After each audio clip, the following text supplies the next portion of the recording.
Bonsoir et bienvenue à tous sur Afrique Libre. Ce numéro est une émission spéciale sur la situation actuelle en Haïti.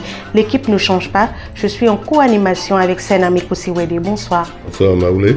Nous avons également notre chroniqueur politique attitré, Kemi Seba. Bonsoir. Bonsoir Maoulé.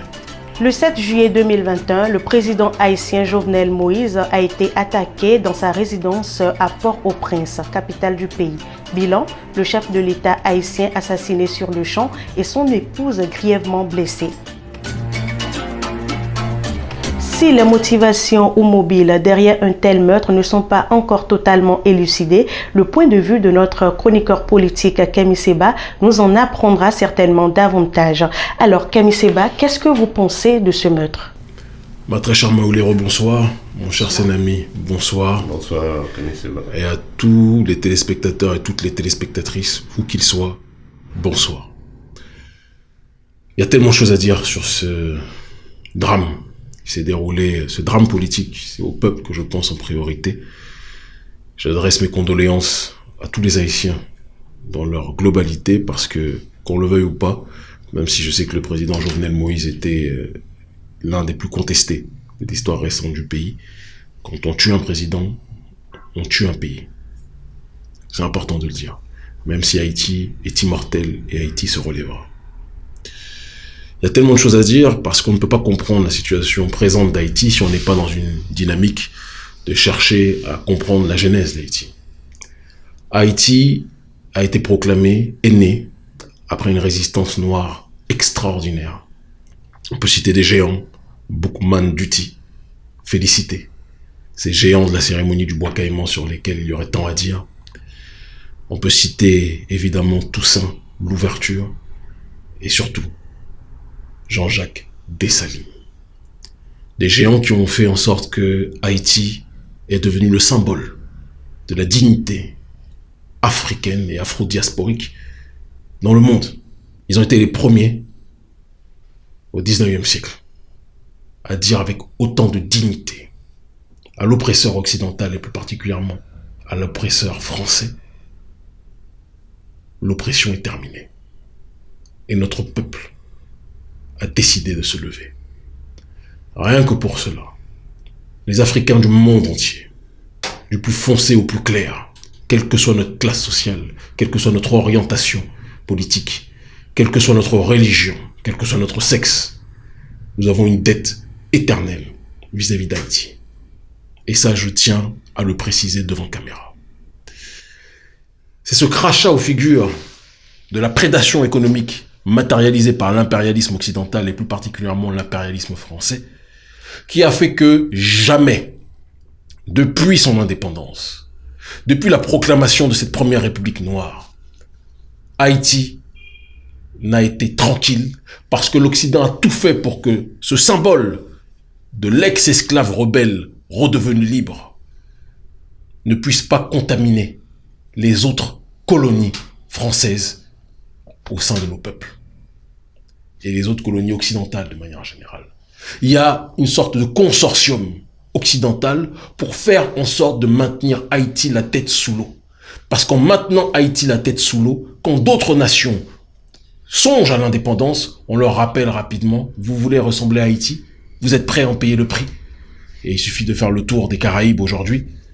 Martinique, malheureusement Guadeloupe, Guyane, peuple que j'aime en perdre l'esprit, toutes ces entités que je viens de citer, quand vous leur donnez l'exemple d'Haïti, personne ne veut être indépendant.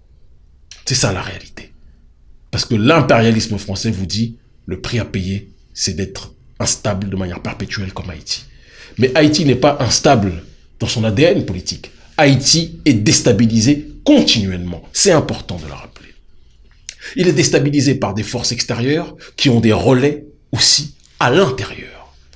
Le relais à l'intérieur en termes de déstabilisation occidentale, ce sont ces familles, ces oligarchies syro-libanaises d'un côté, et aussi une classe, même si je n'aime pas moi j'ai toujours dit, et je reprends le propos de Malcolm, du plus foncé au plus clair, notre peuple est un et indivisible. C'est important de le dire. Mais il faut dire aussi que pendant la situation esclavagiste jusqu'à aujourd'hui, une caste de ce que l'on appelle de manière impropre les mulâtres, je n'aime pas ce terme, bourgeoise a capté les richesses, les ressources du pays, d'accord, les a capturées pendant que les 3/4 de la population vivent en dessous du seuil de pauvreté. Et donc la conjonction de ces forces, les familles syro-libanaises d'un côté et la caste entre guillemets mulâtre de l'autre, a fait en sorte que ces deux entités sont devenues les oligarchies qui contrôlaient le pays. Et vous ne pouviez pas être président sans être dans la main de ces familles. Jovenel Moïse, parce qu'il faut qu'on en vienne à ce dernier, à la base est un entrepreneur agricole. Quelqu'un qui avait pour projet, paix à son âme, d'assainir l'eau. Quelqu'un qui avait pour projet de travailler la terre et de faire en sorte que cette terre, dans un pays pauvre, ou du moins appauvri comme Haïti, puisse nourrir toute la population. Parce qu'il ne faut pas qu'on se trompe. Si le maître esclavagiste a pris cette terre, a tué les populations autochtones, a déporté notre peuple pour l'emmener là-bas, c'est parce que ces terres étaient porteuses de ressources. Il faut qu'on arrête de nous faire croire que Haïti n'a rien, ceci. Ça, ce sont des inepties. C'est faux. Si Haïti n'avait rien, il n'y aurait pas eu de déportation et l'oppresseur français n'aurait pas imposé l'esclavage là-bas. Et ça, Jovenel Moïse et plein d'autres l'ont compris. Donc Jovenel Moïse, qu'on a fini par surnommer l'homme de la banane, parce que à force de travailler la terre, à force d'en faire ressortir les trésors qui permettaient de nourrir une partie de la population, Jovenel Moïse avait acquis un certain succès d'estime auprès du bas peuple. C'est à partir de là que Michel Martelly a dit à Jovenel Moïse: tu seras le nouveau candidat du parti présidentiel. Mais le problème, c'est que lorsque Jovenel Moïse accepte cette proposition, Jovenel Moïse, qu'il le veuille ou pas, accepte les tenants et les aboutissants. Parce qu'on ne devient pas président d'Haïti sans être capable d'accepter les financements des oligarchies qui volent les ressources d'Haïti. Les deux facettes de l'oligarchie prédatrice financière que nous avions citées précédemment. Et ce faisant donc, Jovenel Moïse se fait financer sa campagne et devient président de la République d'Haïti. Mais lorsqu'il arrive au pouvoir, Jovenel Moïse déclare qu'il veut lutter contre la corruption. Et malheureusement, il y a un bug dans la matrice, un bug dans la réflexion. Puisque Jovenel Moïse déclare qu'il veut lutter contre la corruption, alors que c'est malheureusement ces lobbies de la corruption qui ont contribué à faire de lui le président. Et donc, dès lors, dès le départ, dès qu'il a dit qu'il voulait lutter contre la corruption, Jovenel Moïse a vu son régime et ses actions politiques être parasitées. La population qui a cru au départ à Jovenel Moïse a vu en plus de cela le scandale, parce qu'il faut rajouter à tout ce récit, le scandale de Petrocaribe, où Hugo Chavez a financé Haïti, d'accord, pour que ces derniers puissent sortir du chaos dans lequel ils étaient. Il y a d'autres pays aussi qui ont connu ces financements, et malheureusement, ces financements, ces fonds ont été détournés, encore une fois, par les familles prédatrices et des politiciens qui leur sont soumis, corrompus, que nous avions cités précédemment. Ces différents facteurs ont fait que Jovenel Moïse a été vu comme un symbole de la corruption par la population.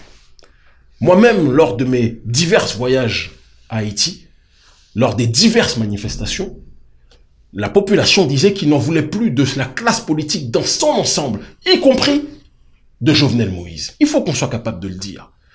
À cela, lors des manifestations, s'est rajouté le facteur des gangs qui sont venus réprimer justement les manifestants qui luttaient pour de la justice sociale, qui luttaient pour la fin de la corruption.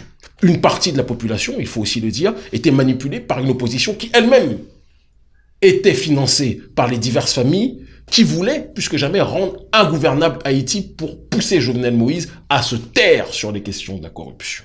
Donc Jovenel Moïse, qui déclarait vouloir lutter contre un système, était vu par le peuple comme un garant de ce système. Parce que ce système avait tout fait pour rendre le pays ingouvernable de telle sorte que le peuple voit Jovenel Moïse comme la cible prioritaire. J'ai assisté aux manifestations et je peux vous assurer que le ras-le-bol de la population était légitime. Quand ils finissent par crever de faim, ils voient leur pays déstabilisé de A à Z, ils ne vont pas vous dire « oui, un tel dit qu'il veut, mais... » Non, ils vont tirer sur tout le monde. À juste titre, malheureusement. Quand je dis tirer, c'est en termes de slogan et de revendication. On apprend par la suite que donc un certain monsieur Sanon, Christian Emmanuel Sanon, si je ne m'abuse, médecin haïtien qui vit à Miami, aurait engagé donc les mercenaires, ou une partie d'entre eux, pour, au départ, soi-disant, assurer sa sécurité. L'objectif était de faire un coup d'État. Ils disent que le but était simplement de l'arrêter, M. Jovenel Moïse, mais j'ai envie de vous dire que si vous vouliez arrêter quelqu'un, quand la personne n'a pas d'armes, vu le nombre qu'ils étaient, ils auraient très bien pu l'arrêter et essayer de faire le coup d'État. Non, ils l'ont exécuté, je pense qu'ils essaient d'atténuer leur peine. Mais le vrai problème, ce n'est pas de savoir si Sanon est coupable ou pas, il l'est de toute évidence, sinon il n'aurait pas été livré. Mais le plus important est de savoir quelles sont les ramifications entre Sanon et les oligarchies que nous avions citées auparavant, des oligarchies prédatrices à Haïti, qui volent, qui spolient les ressources de ce pays qu'on présente comme le pays le plus pauvre, alors que c'est en réalité un pays appauvri. Et donc, le vrai fond du problème sera que la population soit dans cette démarche de se tourner contre la véritable plaie de ce pays, les véritables relais de l'impérialisme, que sont ces familles, ces oligarchies qui sucent le sang de ce pays. Donc le péché de Jovenel a été d'avoir refusé le ralliement, le péché qui lui a coûté la vie finalement. Moi, je suis, ma chère Maoulé, dans une démarche de refuser, dès lors qu'il y a la mort, de sanctifier quelqu'un. Parce que je pense que c'est aussi trop facile.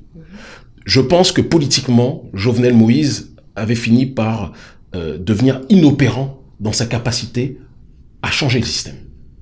Et ça s'explique, comme on l'a dit auparavant, par le fait que, et je ne nie pas la potentialité de ses efforts, quand vous arrivez au pouvoir par une voie, et c'est ce que d'ailleurs disait le docteur Khalid Mohamed, quand vous arrivez au pouvoir par une voie, celui qui dirige n'est pas celui qui est assis sur le fauteuil présidentiel, c'est ceux qui vous ont fourni le fauteuil, qui payent le fauteuil, qui payent les factures, entre guillemets, j'entends par là, du système. Et ces forces-là n'acceptent pas que quand on vous mette à la tête de l'État, vous vous retourniez contre elles. C'est une mafia. On vous parle des gangs, on parle de ce pays comme une gangocratie.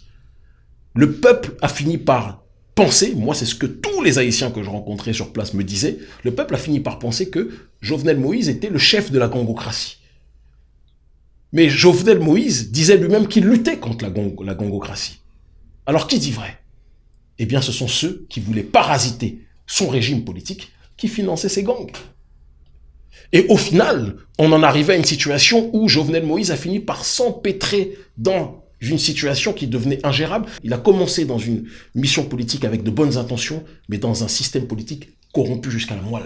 Mais on ne peut ni le présenter comme le Moïse de la lutte anticorruption, ni le présenter comme le chevalier de la corruption. La vérité est entre ces deux voies. Et c'est pour ça qu'il faut entendre aussi bien ce que disent la jeunesse qui s'est révoltée contre Jovenel Moïse et contre le régime politique, que les partisans de Jovenel Moïse. Parce que la vérité se trouve entre les deux. Je pense profondément que c'est quelqu'un qui arrivait avec de bonnes intentions, mais qui malheureusement a été porté par des êtres, des forces aux intentions obscures, et qui aujourd'hui ont tout intérêt à ce que Haïti soit dans le chaos, pendant que eux vivent comme des milliardaires. Parce que c'est de ça dont il s'agit à Haïti.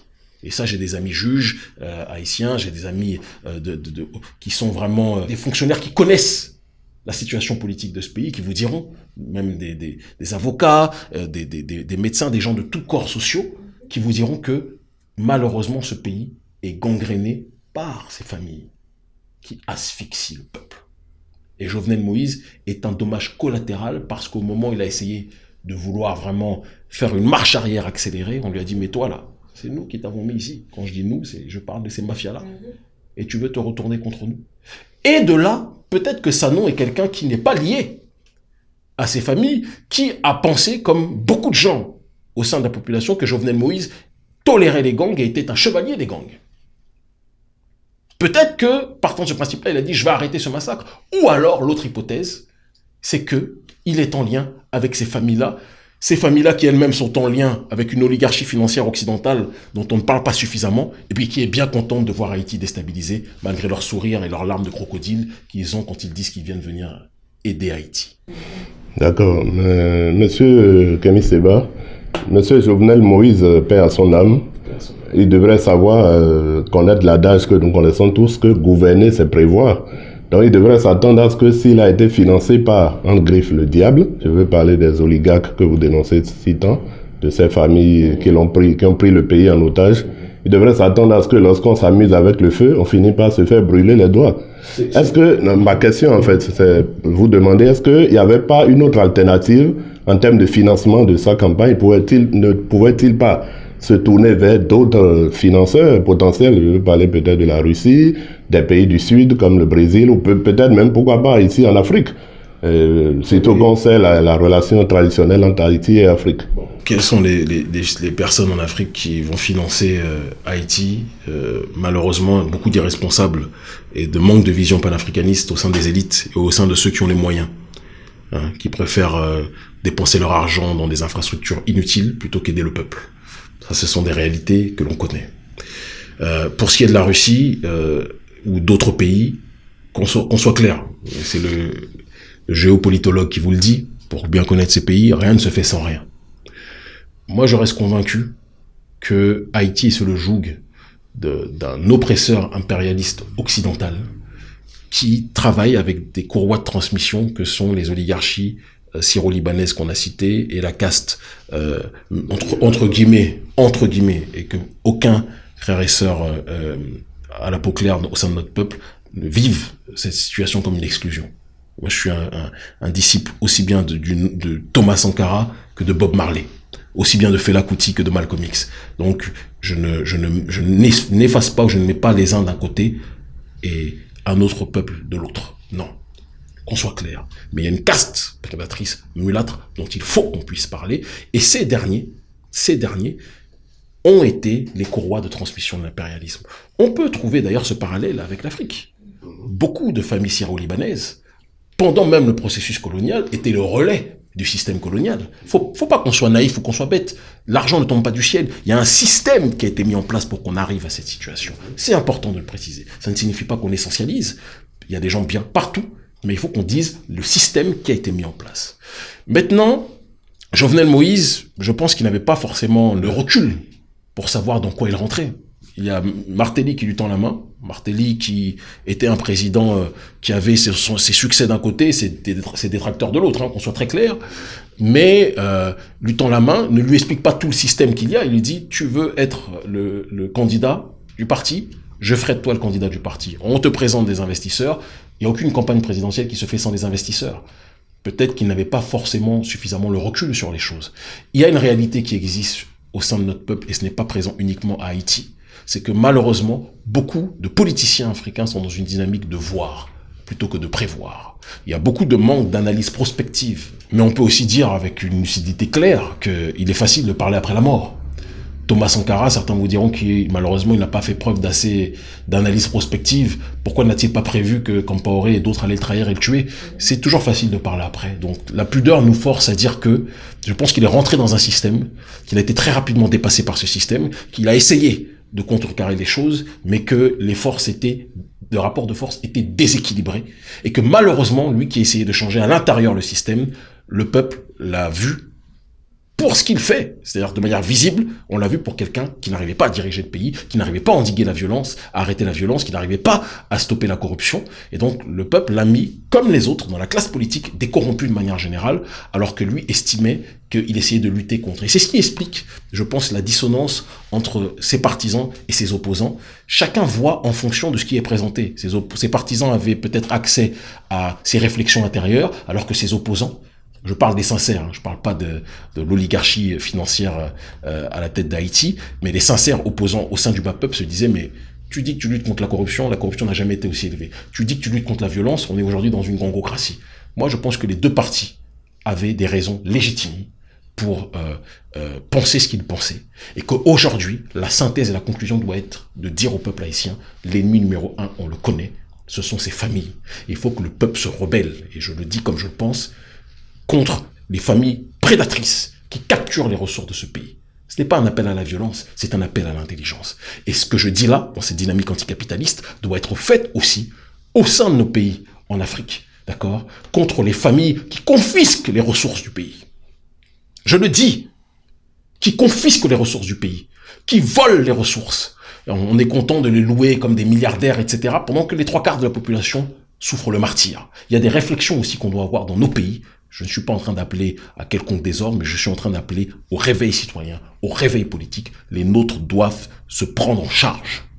C'est de cela dont il s'agit. Parce qu'il y a un proverbe qui dit, on nous dit oui, ce sont les Américains, les Français, ceci. Peut-être. Mais une civilisation n'est détruite par l'extérieur que si elle est rongée de l'intérieur. Donc, regardons à l'intérieur de nous-mêmes ce qui ne va pas. Quand vous êtes 10, une personne ou deux personnes volent 99% des richesses, c'est-à-dire que les personnes qui restent vivent en dessous du seuil de pauvreté. Le problème n'est pas extérieur, il est d'abord intérieur. Est-ce que cet appel d'intelligence n'entraînerait pas des violences dans ce pays? Moi, je pense que la violence quotidienne, les Haïtiens la vivent tout le temps. La violence économique, il n'y a rien de plus grave que celle-ci. Quand vous n'avez pas de quoi nourrir vos enfants, quand vous n'avez pas de quoi vous soigner, quand des gens meurent de la grippe, quand des gens meurent de maladies bénignes, parce qu'ils n'ont pas de quoi se soigner, il y a des réflexions à avoir sur ce terrain-là. La plus grande des violences, c'est la violence que cette oligarchie fait subir au peuple haïtien. Et la plus grande des intelligences, c'est de résister contre ceux qui font en sorte qu'ils vivent dans ces conditions. Oui, vous en avez appelé à l'insurrection des peuples, notamment celui haïtien. Mais comment cette insurrection devrait-elle s'exprimer selon vous? Elle doit s'exprimer par une organisation beaucoup plus structurée de la société civile. Pour une prise de pouvoir? Et que cette société civile soit capable de constituer un mouvement citoyen réellement autonome, réellement débarrassé justement de cette finance prédatrice qu'elle est censée combattre, d'accord? Parce que c'est ça le problème. Bien souvent, il y a des mouvements citoyens qui apparaissent en Haïti, mais ils sont financés par les mêmes qui corrompent le pays. Donc, il faut qu'il y ait un mouvement citoyen autonome qui puisse se créer, d'accord? Et qui puisse converger politiquement, parce qu'ils sont la majorité, contre ceux qui détiennent les leviers du pouvoir. Tout simplement. On va dire que c'est simple à faire, parce qu'en réalité, on sait que ce n'est pas si simple. Mais la clé de tout, on en revient à la dynamique du panafricanisme, c'est l'unité. Pas l'unité avec tout le monde, parce que Compaoré, ceux qui disaient à Sankara, unis-toi avec Compaoré, c'est Compaoré qui l'a tué. Il y a des Compaoré très nombreux au sein de mon peuple, au sein de notre peuple, on les connaît. Mais il faut qu'on soit capable de s'unir sur des échelles de valeurs communes. Il faut qu'on soit d'abord capable de voir plus ce qui nous unit que ce qui nous désunit. Et si cette société civile autonome est capable de s'organiser politiquement, réellement, on sera dans une démarche d'avancer de manière beaucoup plus fluide. C'est ce que je pense profondément. Alors, M. Camille, selon les informations, l'épouse du président Jovenel Moïse a dit, et elle reste ferme sur sa décision, qu'elle continuera le combat qu'a commencé son mari. Vous pensez que ces familles dont vous êtes en train de parler vont vraiment la laisser faire? Ma chère Maoulé, il ne faut pas qu'on se mente. C'est en priorité le combat du peuple. Tant qu'on déléguera à d'autres ce que le peuple doit faire lui-même, rien ne changera. Personne ne peut en vouloir à Madame Moïse, la femme du défunt président, de vouloir honorer la mémoire de son homme et combattre politiquement. C'est son droit le plus absolu. Mais je demande, et j'en appelle à la jeunesse haïtienne, de s'organiser en un mouvement citoyen unitaire, autonome, autodéterminé, et qui combat ceux qui sont les véritables problèmes d'Haïti. Et ces problèmes sont constitués par ces oligarchies que nous avons citées. Il faut qu'on soit capable de le dire.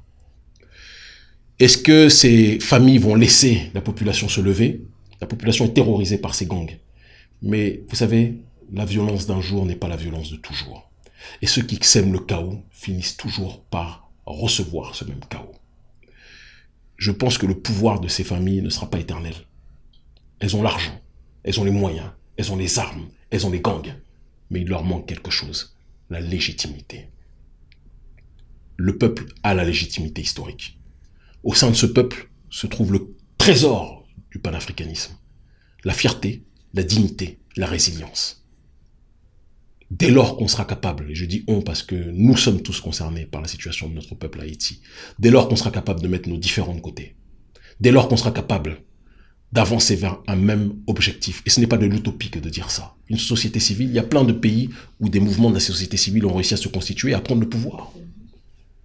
Eh bien, je peux vous assurer que les choses changeront. On n'a pas d'autre choix.